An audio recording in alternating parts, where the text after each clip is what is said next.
Karibuni hapa ndo nyumbani. Karibuni sana. Karibuni sana jamani. Mmekuja muda mwafaka, muda si mrefu ndo tunaandaa iftari hapa. Yaani mke wangu mkejua saumu imekamata. Wamefunga wote? Tumefunga. Hapo mpaka jioni. Mpaka jioni. Basi sawa jamani, mimi nipo katika maandalizi hapa. Hapa mjomba kitambo. Kitambo sana mjomba wewe. Ukianza ndio tupo hapa tunaandaa.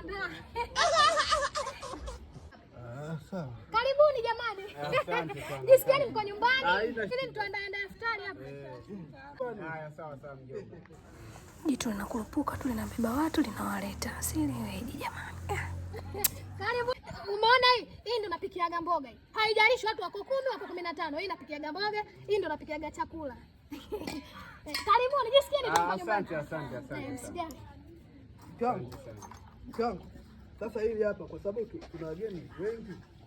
Hili hapa ndio hili hapa tuliosha mke wangu na viungo.